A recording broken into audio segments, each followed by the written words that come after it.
किसकी बनेगी सरकार, किसको रह जाएगा मलाल, पूरी गंभीरता से खबरें आप तक पूछेगा सवाल। वादे इरादे क्या है विकास का हाल, क्या सत्ता में फिर से लौटेंगे अखिलेश यादव, मंदिर जाति या राष्ट्रवाद पर होगी जंग, जनता का क्या मन है, आइए जानते हैं सीधे जनता।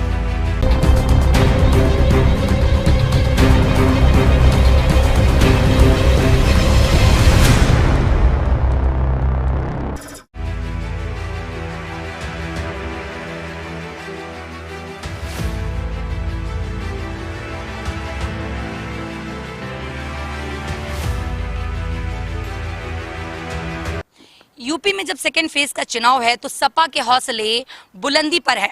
सपा ने बीजेपी को डैमेज करना शुरू कर दिया है। आगे की लड़ाई कैसी है, आखिर सपा इतने कॉन्फिडेंस में क्यों है? हमारे साथ सपा से मनीष सिंह हैं, जो कि हाल ही में ही अभी सपा के प्रवक्ता बनाए गए हैं। ज्यादा जानकारी के लिए हम उनसे बात करते हैं। मनीष जी, सबसे पहले तो आपका खबरें आप तक में बहुत बहुत स्वागत है।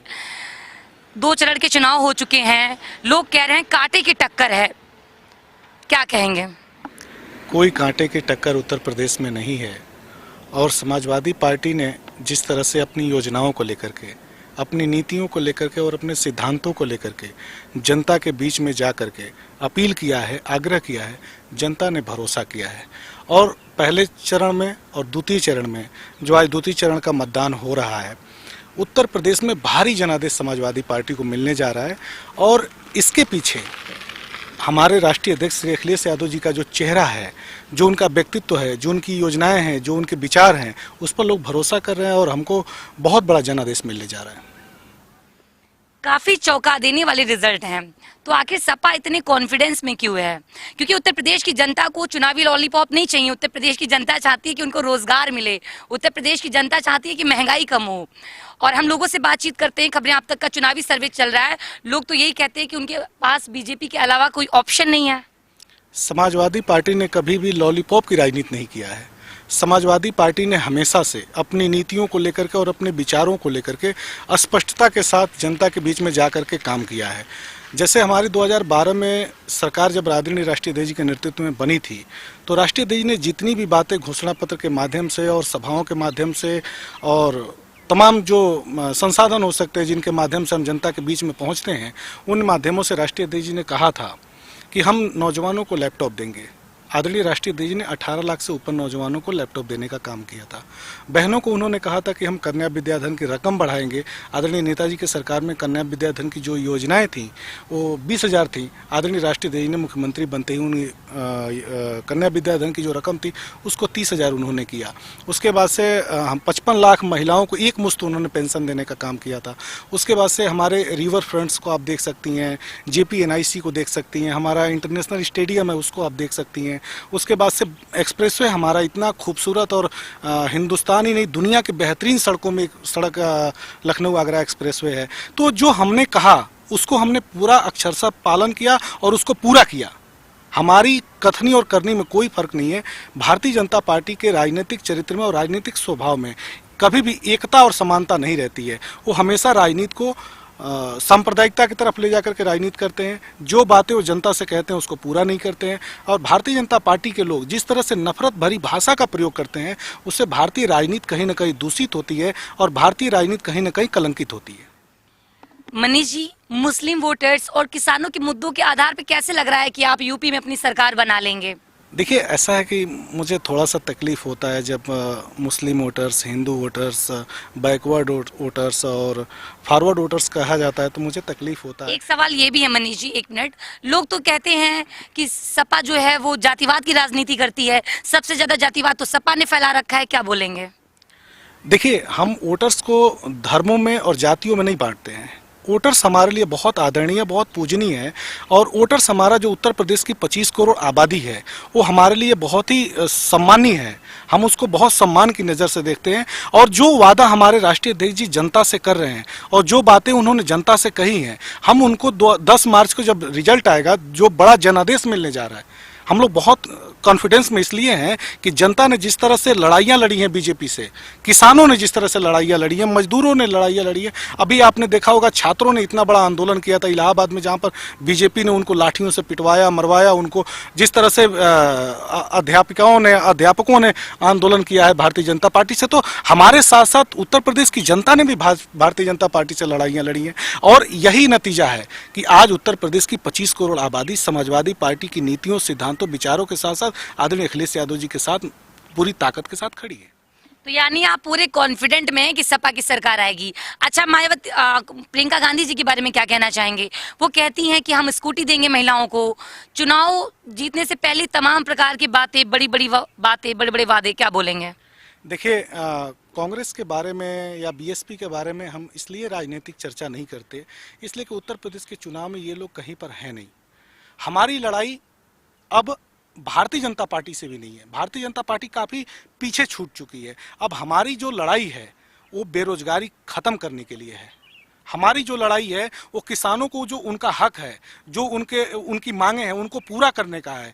हमारी जो लड़ाई है वो हमारी बहनें कैसे सुरक्षित हों उत्तर प्रदेश में, हमारी जो माताएं हैं उनको कैसे पेंशन मिल सके। हम अब योजनाओं को लेकर के जनता के बीच में खड़े हैं कि हम, अगर ये बात राष्ट्रीय अध्यक्ष जी ने कहा है तो उन योजनाओं को राष्ट्रीय अध्यक्ष जी जरूर पूरा करेंगे। और उसके लिए पूरी तरह से राष्ट्रीय अध्यक्ष ने ब्लूप्रिंट बना करके रखा हुआ है कि हम सरकार बनते ही उन योजनाओं पर काम करना शुरू कर देंगे। एक सवाल ये भी है, क्या सपा का गठबंधन होगा क्या प्रियंका गांधी से, कांग्रेस से?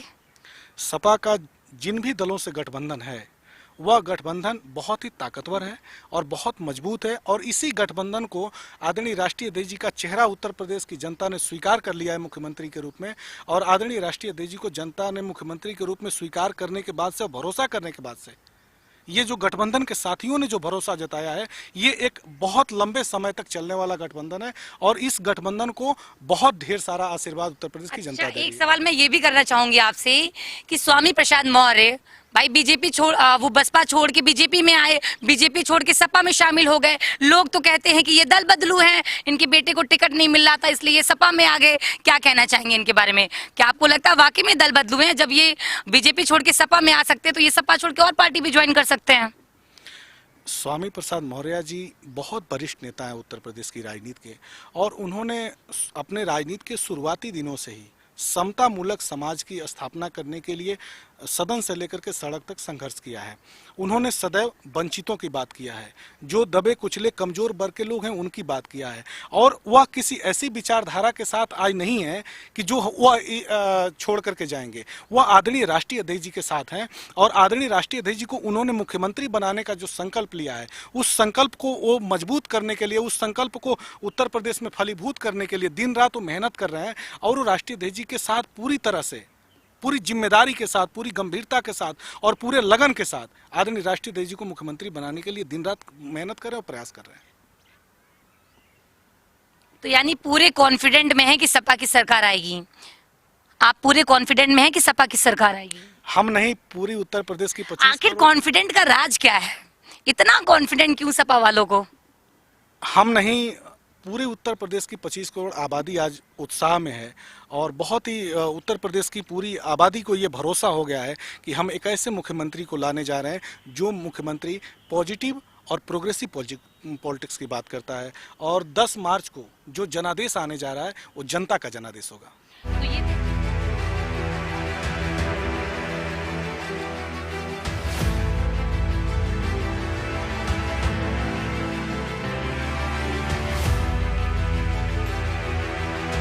क्या लग रहा है आपको, होने क्या वाला है आखिर? देखिए, किसान, नौजवान आखिर सपा को वोट क्यों दे? इतना कॉन्फिडेंस क्यों है सपा को? समाजवादी पार्टी ने शुरू से ही किसानों की बात किया है, मजदूरों की बात किया है, खेत खलिहान की बात किया है और गांव गरीब की बात किया है। समाजवादी पार्टी ने अभी हाल में जो 1 वर्षों तक किसान का आंदोलन चला, उसमें समाजवादी पार्टी ने पूरा किसानों का सहयोग किया और उनके साथ खड़े रहे। समाजवादी पार्टी ने हमेशा से मजदूर वर्ग, नौजवान वर्ग, छात्र वर्ग, जो लोग भी समाज में ऐसे हैं जो दबे कुचले वर्ग के लोग हैं, उनके लिए समाजवादी पार्टी ने अनवरत संघर्ष किया है और आज उसी का नतीजा है कि दूसरे चरण का आज चुनाव हो रहा है, मतदान हो रहा है और आज पूरी उत्तर प्रदेश की आबादी श्री अखिलेश यादव जी के नेतृत्व में सरकार बनाने को तैयार है।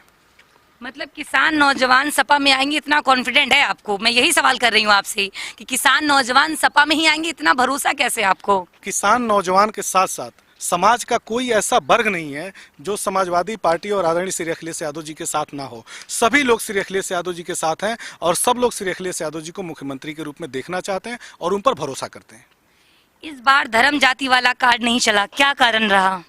इसलिए कि हमारे नेता आदरणीय अखिलेश यादव जी पॉजिटिव और प्रोग्रेसिव पॉलिटिक्स की बात करते हैं। भारतीय जनता पार्टी के लोग हमेशा से नफरत की बात करते हैं। अभी आपने देखा होगा कि योगी आदित्यनाथ जी ने जिस तरह की भाषा का प्रयोग किया, उन्होंने कहा कि हम गर्मी उतार देंगे, हम मई और जून के महीने में भी शिमला बना देते हैं। आप एक बात बताइए, एक मुख्यमंत्री क्या इस तरह की भाषा का प्रयोग करेगा? एक मुख्यमंत्री क्या इस तरह की भाषा बोलेगा? या क्या उत्तर प्रदेश की 25 करोड़ की जनमानस क्या इसको स्वीकार करेगी? उत्तर प्रदेश की जनमानस रोजगार की बात कर रही है, उत्तर प्रदेश की जनमानस सुरक्षा की बात कर रही है, उत्तर प्रदेश का छात्र पढ़ना चाहता है, उत्तर प्रदेश का नौजवान आगे बढ़ना चाहता है। उत्तर प्रदेश का जनमानस अब इन सब बातों के चक्कर में पड़ने वाला नहीं है। उत्तर प्रदेश का जनमानस श्री अखिलेश यादव जी के नेतृत्व में पॉजिटिव और प्रोग्रेसिव पॉलिटिक्स की तरफ जाना चाहता है। पूरब की लड़ाई में सपा कहां पर देख रही है आपको? और आप कह रहे हैं बीजेपी ने काम नहीं कराया। बीजेपी तो कहती है हमने काम कराया, हमने गांवों को डिजिटल इंडिया बनवाया, हमने लोगों को रोजगार दिया, हमने गांवों में शौचालय बनवाए। क्या कहेंगे?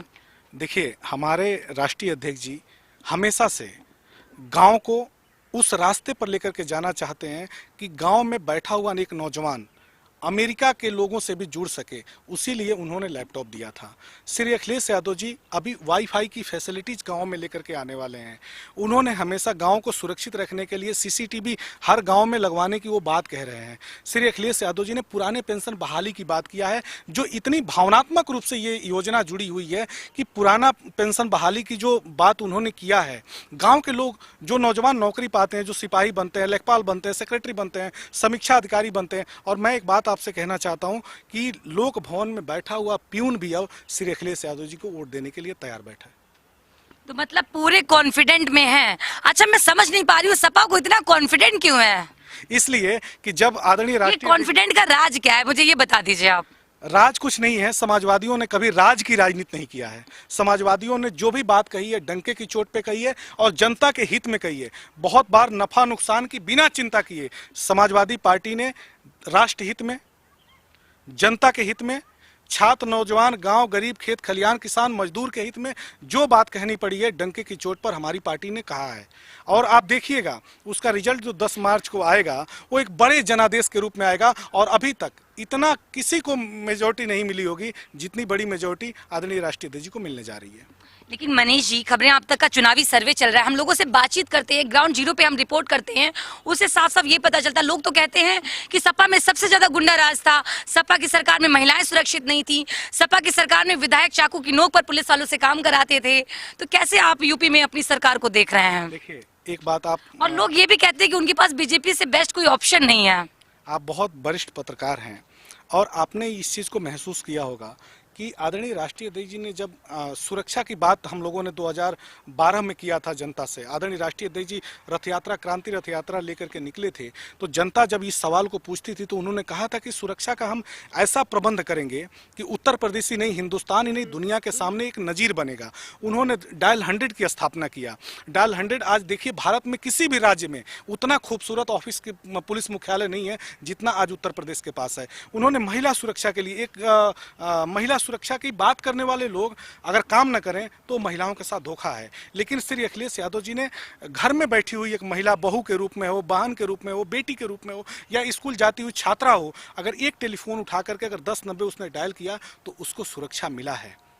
इसलिए हम कॉन्फिडेंस में इसलिए हैं कि हमें अपनी योजनाओं पर, हमें अपने नेतृत्व पर, हमें अपने नेता पर और जनता के जो भरोसा है, जनता जिस तरह से आदरणीय राष्ट्रीय अध्यक्ष जी को सपोर्ट कर रही है। अभी आप चुनावी सभाओं को देखिए, आप भारतीय जनता पार्टी के बड़े बड़े नेताओं के चुनाव सभाओं को देखिए और आदरणीय राष्ट्रीय अध्यक्ष जी की चुनावी सभाओं को देखिए। आप हमारी रथ यात्रा जो चल रही थी, आप देखिए ना, 11 बजे रात में, 12 बजे रात में, अभी तो गाजीपुर से लेकर के और जो लखनऊ तक की यात्रा थी, पूरी रात 4 बजे सुबह तक वो रथ यात्रा चली थी और जनता ने जगह जगह स्वागत किया था। और सबसे बड़ी बात यह है कि राष्ट्रीय अध्यक्ष जी की पार्टी के लोगों के साथ साथ कहीं बढ़ चढ़ करके ज्यादा उत्तर प्रदेश का जो जनता है उत्तर प्रदेश की, वो राष्ट्रीय अध्यक्ष जी का स्वागत कर रही है। जहां पे भी सुनती है जनता की आदरणीय अखिलेश यादव जी आ रहे हैं, वहां पर जनता पार्टी के लोगों के पहले पहुंच जाती है और आदरणीय राष्ट्रीय अध्यक्ष जी को ये भरोसा देती है कि आप आगे बढ़िए, समाजवादी आंदोलन को लेकर आगे बढ़िए, समाजवादी विचारधाराओं का आगे लेकर बढ़िए, हम लोग आपके साथ हैं। अब हम न धर्म की राजनीति में पढ़ने वाले हैं, न जात की राजनीति में पढ़ने वाले हैं। आप प्रोग्रेसिव और पॉजिटिव पॉलिटिक्स की बात करते हैं, हम आपके प्रोग्रेसिव और पॉजिटिव पॉलिटिक्स के हम आपके साथ हैं। मनीष जी, सरकारें आती हैं जाती हैं, लोग बड़ी बड़ी बातें करते हैं, बड़े बड़े वादे करते हैं पॉलिटिक्स लोग, लेकिन जब सरकार बन जाती है तो सत्ता के लोभ में पब्लिक को भूल जाते हैं। तो आपने जो वादे किए, आपकी सरकार जो वादे कर रही है, वाकई में वो पूरे किए भी जाएंगे या सरकार बनने के बाद पब्लिक को भूल जाएंगे? क्योंकि जब सरकार बन जाती है बड़े बड़े वादे करके, तो नुकसान जो होता है वो सबसे ज्यादा पब्लिक का होता है। उत्तर प्रदेश की जनता को रोजगार चाहिए, उत्तर प्रदेश की जनता चाहती है कि महंगाई कम हो, उत्तर प्रदेश की जनता को चुनावी लॉलीपॉप नहीं चाहिए। मैं सारी सरकारों से कहती हूँ, उत्तर प्रदेश की जनता को चुनावी लॉलीपॉप नहीं चाहिए। उत्तर प्रदेश की जनता चाहती है कि महंगाई कम हो, उत्तर प्रदेश की जनता चाहती है कि उनको रोजगार मिले, उत्तर प्रदेश की जनता चाहती है कि करप्शन कम हो। क्या कहेंगे? आदरणीय राष्ट्रीय अध्यक्ष जी ने जितनी भी योजनाओं की घोषणा किया है, उन्होंने कि सरकार बनने पर हम पूरा करेंगे, उसका उन्होंने उसके पहले ब्लूप्रिंट पूरा तैयार रखा है। उन्होंने पूरा रोड मैप बनाया है। महंगाई भी कम होगी, सुरक्षा बहुत बेहतर होगी। उसके बाद से भारतीय जनता पार्टी ने जिस तरह से नफरत की राजनीति उत्तर प्रदेश में पैदा किया है, देश में पैदा किया है, उत्तर प्रदेश में आदरणीय राष्ट्रीय अध्यक्ष के नेतृत्व में आप देखिएगा कि राजनीति नफरत की जो है वह मोहब्बत की राजनीति में तब्दील हो जाएगी। हम लोग किसी भी वैमनस्यता की राजनीति को अब उत्तर प्रदेश में नहीं बढ़ने देना चाहते हैं, इसलिए कि इससे नौजवान का नुकसान होता है, इससे हमारी माताओं और बहनों का नुकसान होता है, हमारे जो आने वाले नौनिहाल हैं, जो भविष्य हैं हमारे उत्तर प्रदेश ही नहीं देश के, उनका नुकसान होता है। हम युवाओं को पढ़ते हुए देखना चाहते हैं, युवाओं को आगे बढ़ते हुए देखना चाहते हैं और युवाओं को रोजगार करते हुए देखना चाहते हैं, नौकरी करते हुए देखना चाहते हैं। इसलिए हमारे राष्ट्रीय अध्यक्ष जी उन सभी चीज़ों पर ध्यान दे रहे हैं जिन चीजों से हमारा उत्तर प्रदेश देश का सर्वांगीण विकसित राज्य बने। आपने कहा कि बीजेपी नफरत की राजनीति करती है। बीजेपी वाले कहते हैं कि नफरत की राजनीति तो सपा करती है और जातिवाद जो सबसे ज्यादा फैला रखा है वो सपा ने फैला रखा है। क्या कहेंगे? देखिए, योगी आदित्यनाथ जी के बयानों को जब आप देखेंगी तो एक मुख्यमंत्री के रूप में उनके बयान को आपने बहुत सारे नेताओं को आपने देखा है बोलते हुए, सुना है आपने। योगी आदित्यनाथ जी जब बोलते हैं तो उन लगता है कि हिंदू या वाहिनी के वो राष्ट्रीय अध्यक्ष के रूप में बोल रहे हैं, ना कि उत्तर प्रदेश के मुख्यमंत्री के रूप में बोल रहे हैं। मुख्यमंत्री कभी मारने की बात नहीं करता है, कभी पीटने की नहीं बात करता है, कभी काट देने की बात नहीं करता है, कभी घरों को बुलडोजर से ढहाने की बात नहीं करता है। मुख्यमंत्री सबको आगे बढ़ते हुए देखना चाहता है, इसलिए कि मुख्यमंत्री का जो पद होता है वो एक उत्तर प्रदेश के अभिभावक के रूप में होता है, वो एक जिम्मेदार और एक गार्जियन होता है उत्तर प्रदेश का। कभी मारने पीटने ठोकने की बात नहीं करता है। और योगी आदित्यनाथ जी को जब भी आप देखेंगी उनके मुंह से कभी ऐसा शब्द नहीं निकलता है जिससे समाज में समरसता पैदा हो, समता मूलक समाज बनने की बात हो। वो सिर्फ और सिर्फ अगर कोई इस तरह की बात कहता है तो हमारे राष्ट्रीय अध्यक्ष आदरणीय अखिलेश यादव जी कहते हैं, और हम आपको भरोसा दिलाते हैं, विश्वास दिलाते हैं कि जिस तरह से उत्तर प्रदेश की जनता श्री अखिलेश यादव जी की नीतियों से जुड़ी है, यह उत्तर प्रदेश ही नहीं देश की राजनीति में भी बड़ा परिवर्तन और बड़ा नजीर देखने को आपको मिलेगा। तो मतलब आप लोग पूरे कॉन्फिडेंट में हैं कि सपा की सरकार आएगी 22 में? जी, हम लोग कॉन्फिडेंस में इसलिए हैं कि जनता का जो भरोसा हम लोगों की तरफ हुआ है और जनता जिस भरोसे के साथ हम लोग को देख रही है, आदरणीय राष्ट्रीय अध्यक्ष जी को मुख्यमंत्री बनाने के लिए जिस तरह से जनता पूरी तैयारी कर ली है, हम लोग को पूरा भरोसा है कि बहुत बड़ा जनादेश 10 मार्च को हम लोग को मिलेगा। तो ये थे हमारे साथ सपा के प्रवक्ता मनीष सिंह, जिनसे हमने चुनाव से संबंधित तमाम सारी बातचीत की, तमाम मुद्दों पर बातचीत की। अब ये तो आने वाले चुनाव के नतीजे ही बताएंगे कि 2022 में होने वाला क्या है, अब की बार किसकी सरकार। कैमरे के पीछे हमारे सहयोगी पृथ्वी के साथ मैं रूपांशी मिश्रा, खबरें आप तक, लखनऊ।